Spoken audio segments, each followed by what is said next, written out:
Hey, what is going on, everyone? My name is Ryan with Iowa Classic Cars, and today I have a true barn find covered in many years worth of bird poop, coon feces, and barn dust. It's the rare two-door sedan version.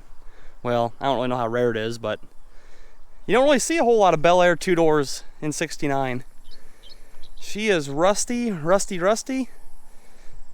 but you know what? For what it is, it's a hell of a cool car.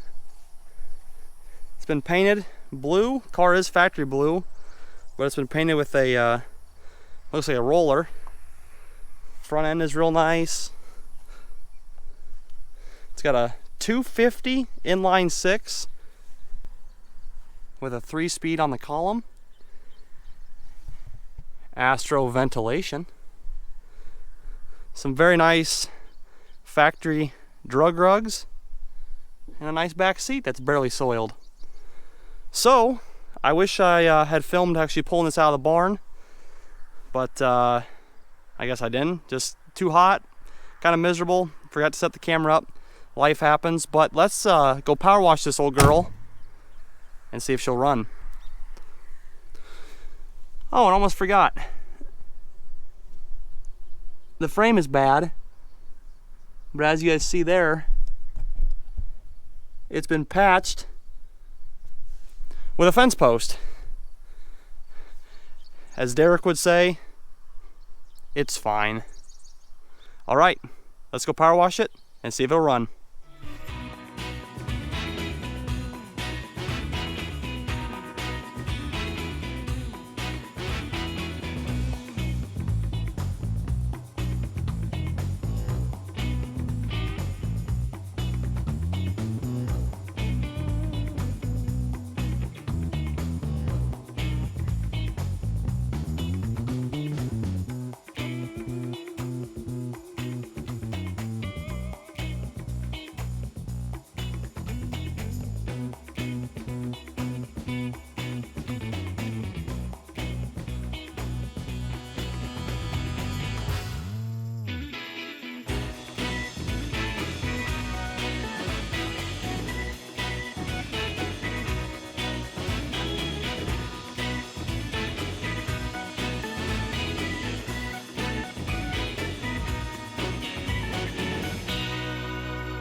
All right, got her clean. A lot better, but you can clean a turd, but it's still a turd. It's starting to get late now. I'm pretty tired, from today, moving cars around at the farm. So we'll work on this tomorrow, and let's see if she will run. Stay tuned. I want to give a shout out real quick to Teslong. They actually sent me this digital endoscope here, or a Borescope. And I'm going to show you guys how to use it on the '69 Belair. Real nice camera. I've always kind of wanted an endoscope just to check out engines and stuff like that when I'm in the field. But I never wanted to spend, the $400+ that they cost. This one's super affordable. I believe it's under $100 on Amazon. I will leave a link in the description. The camera, the camera quality is super nice. For what it is. There's my 59 and the 56 Buick right there, but I'm actually going to demonstrate this thing inside the engine to show you guys kind of what they're designed for. But if you guys want to get one of these things for yourself, super nice functional little camera, I will leave the Amazon link in the description. All right, everyone, so it comes with a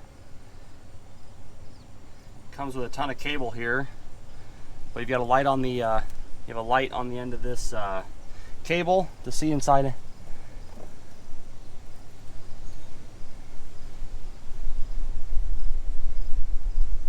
As you guys can see, or maybe not,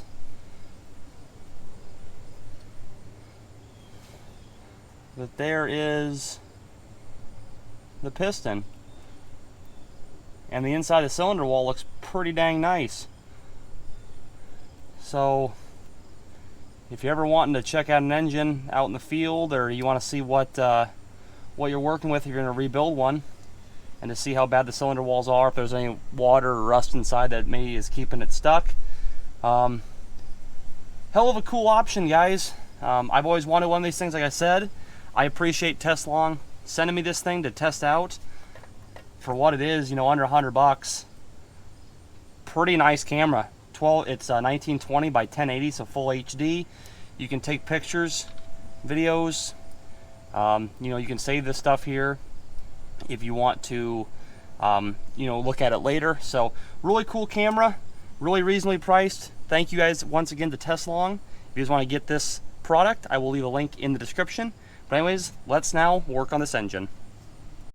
So this car is kind of unique, not because it's a factory option by any means, but it's been really finagled here. I mean, you have an on and off switch, gauges. I mean, this cluster must have won it bad, but someone's wired up a push button start. So obviously the ignition won't do any good here.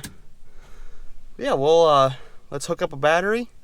I know the motor turns over. I can turn it over by hand real nice. Let's hook up a battery and just put some gas on the carb and see if we have fire.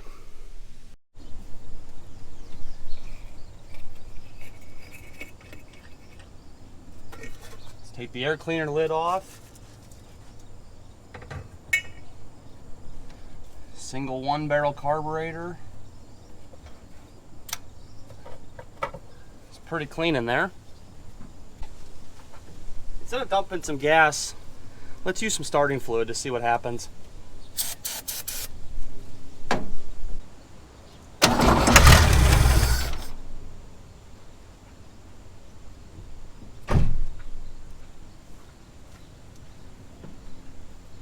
Well, that's promising when it fires up like that. Let's, well, might as well, let's get some gas and see if it can idle here, actually run for a little bit.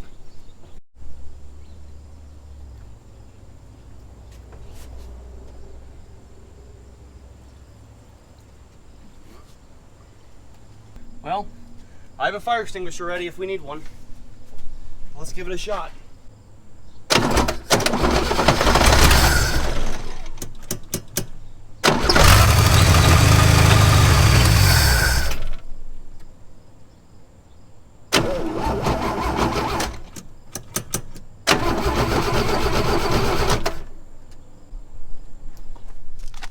Stepped into a rat trap.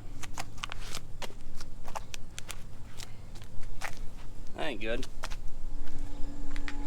But she runs. I guess that's a good thing. The bad thing is this thing shakes horribly. Both motor mounts obviously are bad. But hey, it runs. For one of the rustiest cars I bought, it's one of the easiest cars to get running. Let's see if we can get to idle and run a little longer than just a couple seconds.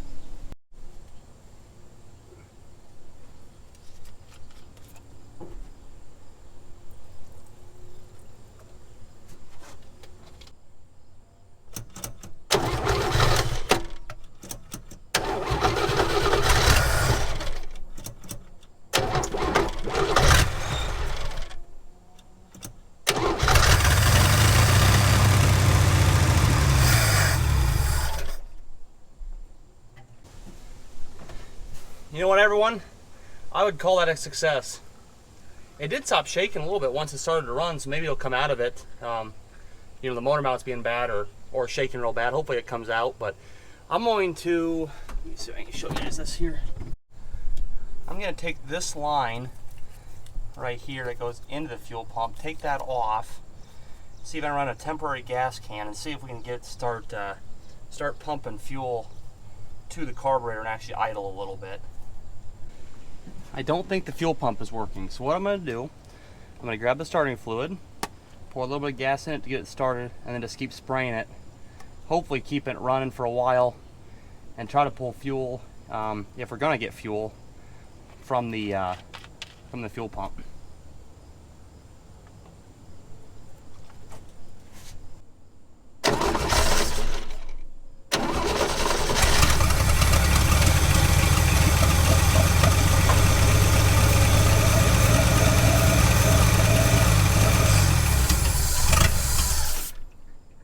Come on, stay running.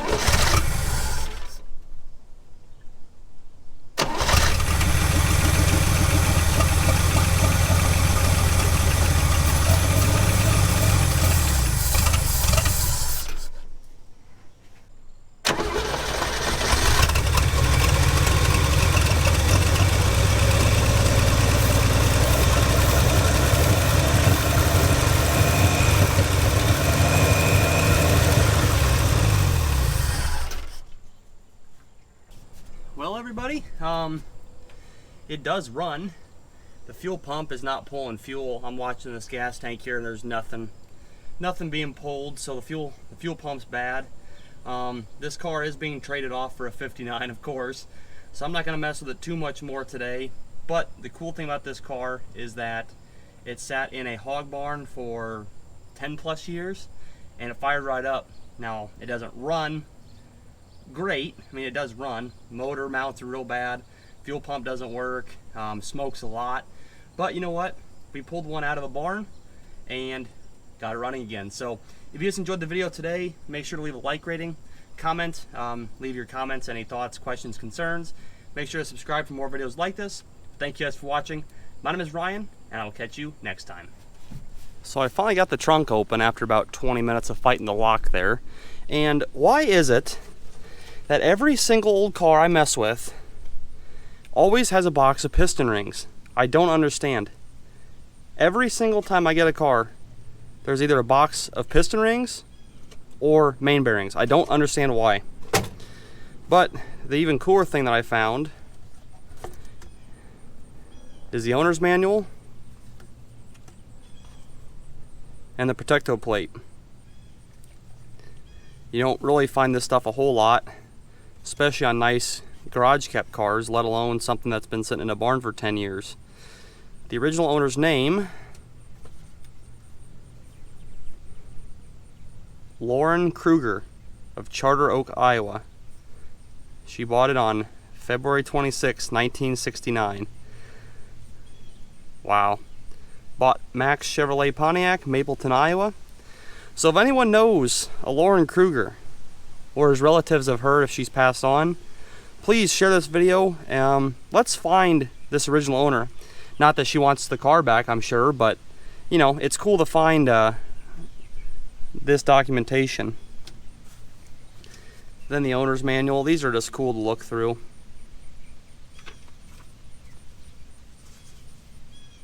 But yeah, in real nice shape, just sitting in here in an old bank bag.